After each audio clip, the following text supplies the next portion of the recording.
that we speak with her. You know her as Molly on the huge successful show Insecure, HBO's Insecure. She also has a comedy special highlighting her Nigerian roots, and she's an amazing podcaster. Let's welcome in Yvonne Orji, everyone. You have such a beautiful way of making things funny, giving us our medicine with some candy, right? The humor and the Yeah. healing. You bring all of that to your space. And right now, as you look across this country and how everyone is so broken and so upset, if it's not social injustice, it's the pandemic, it's depression, it's unemployment, the list goes on and on. How are you doing, quite frankly?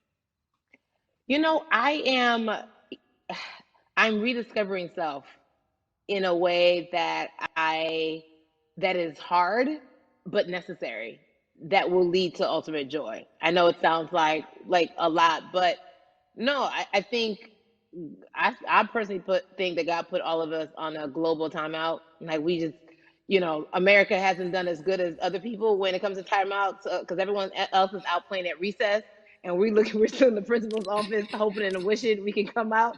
But I think that if we settle into the timeout and really learn the lesson that we're supposed to learn from this season, I think we'll emerge better. We'll learn how to play well with others in more ways than one. And Mm. so personally for me, I'm taking this time to learn me in a new way. I feel like I'm being ushered into a new season, and I'm getting still, because sometimes the busy uh, confounds the work that we're supposed to actually be doing. We're busy doing other stuff, but we got work that we need to do on the inside. And I'm leaning into it. I'm like, dang, I thought I was gonna be able to rest like everybody else. And God's like, nah, we got work to do. You know what? And I think that's what everybody is saying about 2020. It's demanding that we be better. And you said it's a global timeout. What do you mean by that? Yeah, it's like everyone sit down, be humble, to quote the great prophet Kendrick Lamar. But like, no, seriously, sit down and let's reevaluate some things. Let us unearth and shake up the things that we have been trying to hide within ourselves, within our nation. I think America is going through an unraveling right now, a much needed, a much necessary one. And I think all eyes on us, right? There is no, oh, I was on the subway for an hour, so I didn't miss that thing that happened. No, everybody was home. Everybody, was watching when George Floyd died, and everybody, no one could hide it. Everyone was watching when Amy Cooper called the cops. Like, this is a time where it's like, oh, we can't pretend it away. We can't excuse it away. No, no, no, no, no. It's a global timeout. Sit down, watch, and let's learn. And globally, it's like, hey, we were going business as usual, but it ain't usual no more. Like that, that's Yeah. that's old. Anytime change occurs, it's very uncomfortable. And so right now we're sitting with we're getting we're getting comfortable with the uncomfortable. The minorities, we've been comfortable with being uncomfortable because that to me explains just the existence for whatever we want to do, how we break into our careers, how we live our lives, how we find ourselves one of the few or one of the first. And that's a lonely road. When you look at and when you talk about this global timeout, everybody had to pay attention to Amy Cooper, everyone had to pay attention to George Floyd. How is that helping us as a people, as a country during our global timeout? I think, well, one, we're not minorities, Carrie. You already know it. It's like these labels that they put on us. It's Yeah. like the same way of saying like black on black violence. Also, there's no white on white violence. It's branding, Yeah, right? It's great. all Yeah, branding. you're right. You're It's right. like white people kill white people every single day. So no, there is no black on black violence. And if you say black on black violence, well then let's brand white on white violence. Like I watch Mhm. Investigation Discovery. Ain't too many of us being featured. So, I just even like, but to answer your question, what does that do? I think what everyone expected is what has happened in the past when the world was still open, right? In that, okay, you had everyone from Trayvon Martin to Castillo to Sandra Bland. You had all of these lives lost, and black people made some noise. We rioted, we got out in the streets, we started the Black Lives Matter movement, all of those things. And then white people kind of just like, oh, let's give them something. And then it's just like, is it over? It's like Oscar so black. Okay, okay, good. We gave some Oscars. Are we good now? Like, are we even? Mm-hmm. And it's now it's just Mm-hmm. like, oh no, no, no, no, no. This is not about like a band-aid. It's like, yo, we might have to amputate the leg a little bit, but it's all right because we're gonna by amputating the leg, we're gonna save the body. Yeah. And so I think that's what's happening now. Like America is realizing, like, oh, black people aren't just making a little bit of noise. Like the protests are still out. The conversations are still being.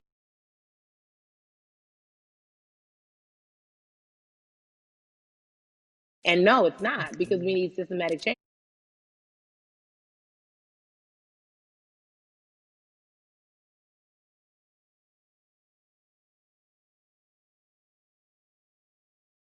And to that end, I have to ask you this because the way that we do that, we use our voice. And our voice right now in this world, in this country, is our vote. And everyone talks about voting and how important it is, but I feel like more than ever, we understand that it's not just about voting every 4 years for the man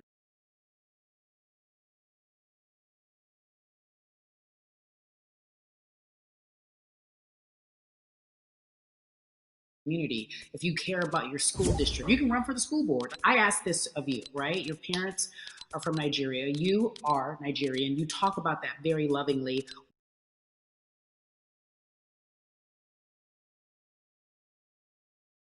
Citizen back in the 90s.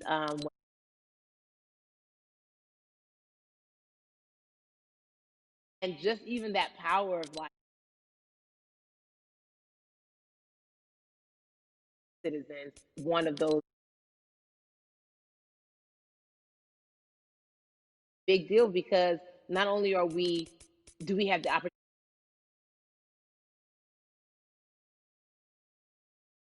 rules, we can be of what it actually affords. But I think going back to your earlier systems, I think we are done a disservice. Either it's schools or whatever it is, and I'm not putting teachers on blast. I think teachers do a phenomenal job, but for some reason, we do not, and give them all the raises. I know too many parents who are like, I might, this child of mine, I do love them, but hey, who, where can I drop them off? And I do think that there's a disservice done because, again, when we talk about them, to your point, we talk about every 4 years. It's important to vote for the presidency. We don't realize, like, oh, snap, we actually can vote about, like, how much our libraries get. It's like small things like that, but they make a big difference. When you think of voter suppression in this country, what does it look like for you? It's the systems. When we talk about voter suppression, we also talk about systematic racism, right? It's all the systems that set up, and we've normalized. Okay, maybe your job will give you a half day, or maybe you'll be able to get this luxury. It shouldn't be a luxury. It should be built into the system. It should be built into the fabric of how we vote. But maybe you'll be able to get this luxury in order to enable you to go vote. Think about everything disenfranchised, marginalized Black person has to endure in a day. So in a day, you need to get to work. If something happens to your car, if something happens to your child care, if something happens to, there's so many factors along the way that can send you into a tailspin as an American. And then you add on as a person of color. If you're just trying to get to vote and you already have to go through all of these hurdles and hoops in your everyday life, imagine the one day when your voice really is supposed to matter the most in this country. But then you also see all the times that you tried to have your voice matter and then it's been shut down, repressed, told it doesn't matter. And then you're kind of like, what's the point? How do we keep hope though? If I'm watching this right now, I want to I how do we as a people stay hopeful? How do we believe in the promise that these quote unquote forefathers have given us? Because have you met Black people? By default, like hope is infused in our DNA. Like you said, like by default, like if we haven't been broken now through, be it through You're right. slavery, through Give it to give capitalism, it to me. through Give it to me. colonization, through Yeah, segregation, you're right. through I mean, listen, the history of Black people in this country is at one point we were 3/5 people. Mm-hmm. That's it. At one, That was a written law. And look at us now. We are whole. We are Black girl magic. We are Black boy joy. We are, you know what I'm saying? Mm-hmm. What I think about in terms of giving us hope, right? We're making a lot of people nervous right now, Carrie. We're Oh, making a girl. lot of people Ben. nervous right now because they're like, dang, we put all these obstacles in their way, and these jokers are resilient. But that should give us hope. That should give us hope that, like, we can't stop, won't stop. I mean, I went to the school of Diddy, you know what I'm saying? Hashtag, Harlem shaking it right now. Can't stop, won't stop. And I think that's our motto. We can't stop voting and we won't stop voting. We can't stop marching and we won't stop marching. We can't stop thriving and we won't stop thriving. To that end, because you led me directly there, I've been asking everyone who's appeared on this platform, what does activism look like? And I feel like back in the day, we had an idea. Yes, it is marching. Yes, it Yeah. is protesting. Yes, it is speaking out against things that we feel are not right or unjust. But talk to me about what activism looks like for Yvonne Orji. Listen, activism, I think the beauty of activism is that it has many faces, right? You're going to have the people on the front lines. Like, you know what? Martin Luther King marched, but there were a lot of women who were in the homes like, hey, BT Dubs, when they come back, this is how we support all the people who are marching on the front lines. And we're going to be here doing what we know to do best here. And you know what? Somebody needs to bail them out of jail so now we need to be in the community, getting money or whatever it is. So it's like everybody has a position to play. And so play your position like a shortstop, bro. So whoever you are and whatever you do, play your position. So activism could look like, you know what? I'm not the one that's built to be on the front line, but you know what? My pockets go deep, so I'm gonna support the people on the front line. I'm a comedian. Black joy is a form of activism. There's always a call for entertainers or celebrities that have the platform to do something. Why aren't you speaking out? I'm not a believer in thinking that it's mandatory. Like you said, everyone can be an activist and be activated in different ways. But talk to me about the connection. Talk to me about the marginalization in your world and how you feel like it even inspires you to say more and use your platform to do more. Beneath the surface of what we do, like Niecy Nash says, it's the who, right? The who is the person who's going to be like, hey, let me call this out. Either blind racism in terms of overt racism, in terms of ways that we can be better, in terms of ways that we can actually be more uplifting to the community that you may not even realize that you're serving. Before I let you go, talk to me about the urgency, in your opinion, for people to vote, our people to get out and vote this coming election. Yeah, I mean, guys, if you think you're tired now, I'm telling you right now, we cannot take this sitting down. We can't take this jokingly. I understand that it may be hard to figure out who to vote for, but at the end of the day, we got to vote for our families. We got to vote for our legacies. We got to vote for continued progress. We have to vote for upward mobility. We have to vote for equality in a way that is long lasting. And if we succeeded before, we can do it again. You talk about the whole. This is the time. This is not the time to give up. This is not the time to pretend a way that we haven't made progress. We have. There's still much more to be done. And you know what? We might have to get to a point where we pass the baton to our children and our children's children, but we still have work to do now for that generation. Yvonne Orji, you are everything. You are Molly, but you are not Molly, but I love you so much as Molly on HBO's Insecure. You are an amazing podcaster, Jesus and Joloff. Shout out to Lovey. And then we also have movies. Like you, The World, you're a model, a cover model. Also, wait, don't let me forget your hugely successful stand-up comedy special on HBO. Girl, you're doing it all. And I am so grateful. You're truly the dream, not just the American dream. You're the Black girl, brown girl, do it all dream, the immigrant dream, everything. You're a beautiful, beautiful soul. I really, really mean that from the bottom of my heart. Yvonne Orji, ladies and gentlemen, nothing but the best and excellence personified. Thank you so much, my friend. I love you so much, Mama. Mwah.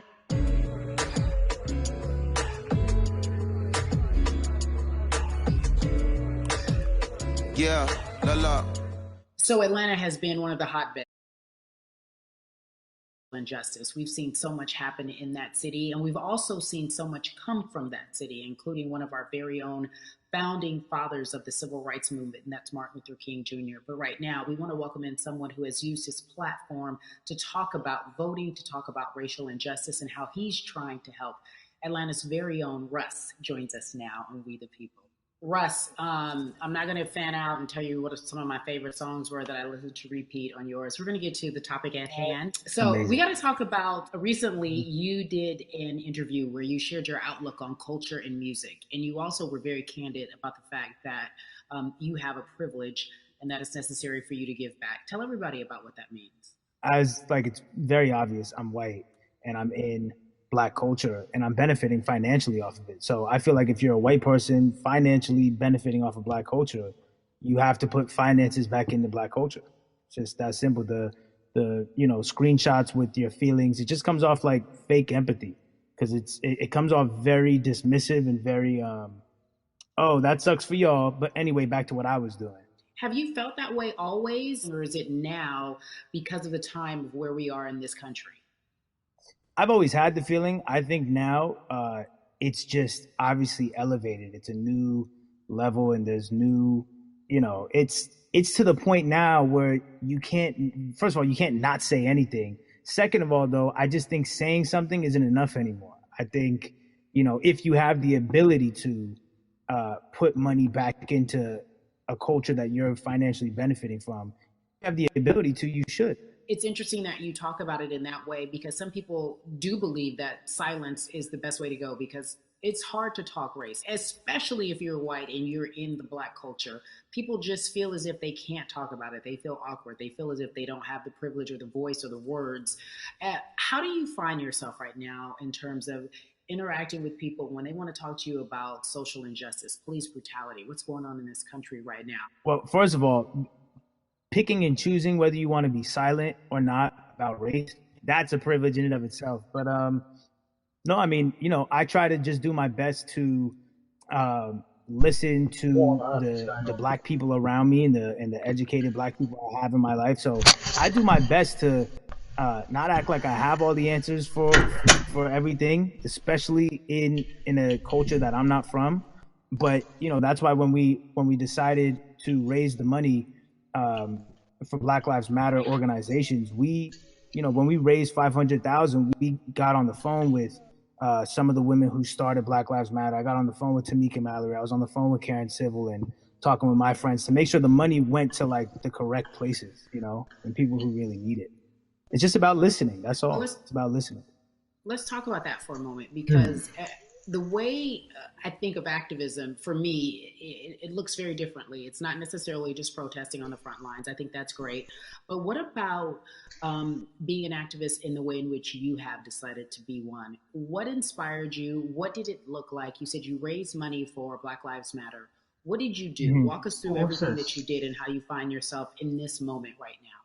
So for me, that's cool. It was 3 years ago. I had like a string of festivals, and I decided that I was going to wear T-shirts with a message on them because I figured, what better time to use a platform than in front of a bunch of people. So one of the T-shirts I wore was, "If you want to change the system, speak up. White silence is pro-racism." The whole thing, and it didn't really it kind of got swept under the rug back then. But when all this stuff started happening again, and it's been happening, the police brutality against innocent Black people, I was like, man, I'm not the biggest artist in the world, and I certainly don't have the most white fans in the world, but I got a good amount of people that I can definitely mobilize and turn into some money, and I know they're down for the cause because it's merch, it's a good thing, and I've always been outspoken anyway, and so how am I going to be in Black culture and not be outspoken about racism? Yeah, and then I got to ask you this because you grew up in Atlanta, so that gives you a heads up, depending for so many people, because you're in the crux of that beautiful Black city where there are so many wonderful Black leaders. You know what I mean by that. Great music and things that speak to our culture right now, and we are really, really getting our word out, especially with this platform today, and saying that we must use our voice to vote. This used to be my favorite.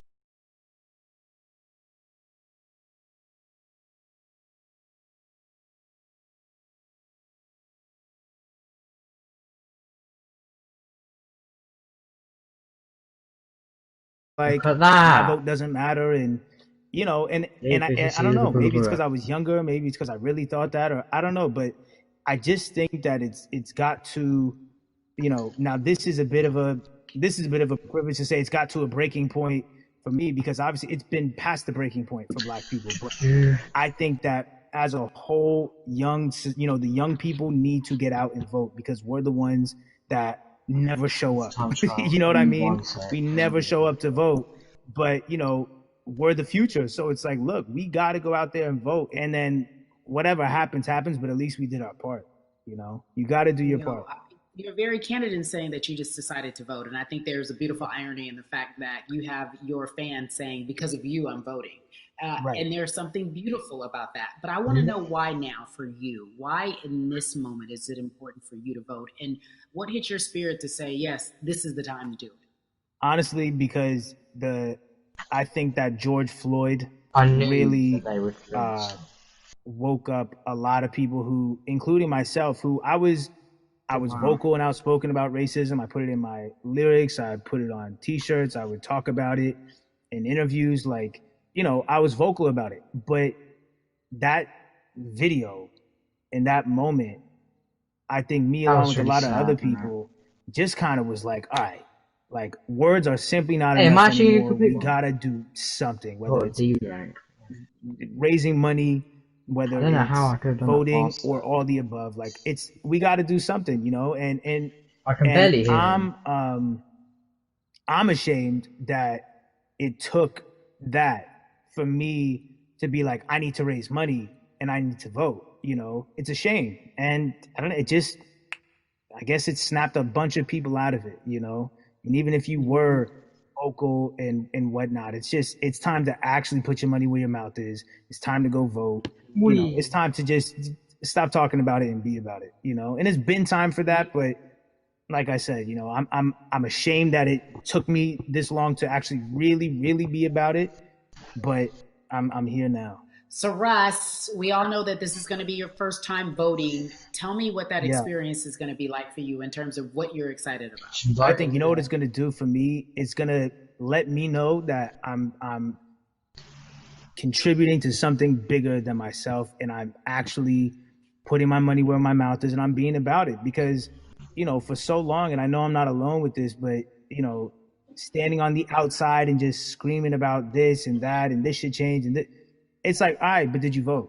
And so I know it's gonna feel good to know that I played a small role, and that's the problem. I think the mentality of like, my vote doesn't matter needs to be changed to, my vote, albeit small, does matter. It's a role I'm playing, and if I play my part and you play your part and he and she plays their part, okay, this is great, then we make a difference. But it'll feel, I have a feeling it's gonna feel very, very bigger than me. And I think when you realize that giving actually feels better than receiving, that's when you start wanting to do your part and contribute. So this is great. Voting is an easy way to give. Play Fortnite. Most people who play Fortnite to whom much kids. is given, much is required, and you have been given a huge platform, and we are so grateful for you, Russ. Philanthropist, artist, community activist, first-time voter. We appreciate you for doing this, okay? Thank you. I appreciate y'all. Oh, there's 5. Yes, sir. Yeah.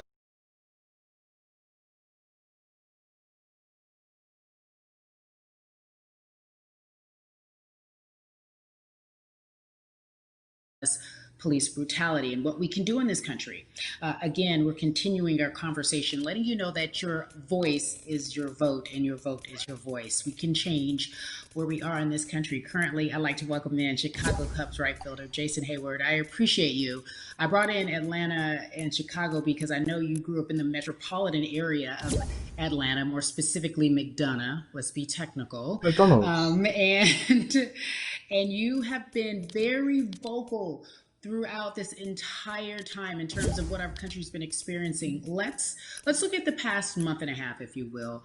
What has been the hardest thing for you to deal with? The hardest thing for me to deal with, Carrie, this last month has just been going from the virus shutting everything, being called to action.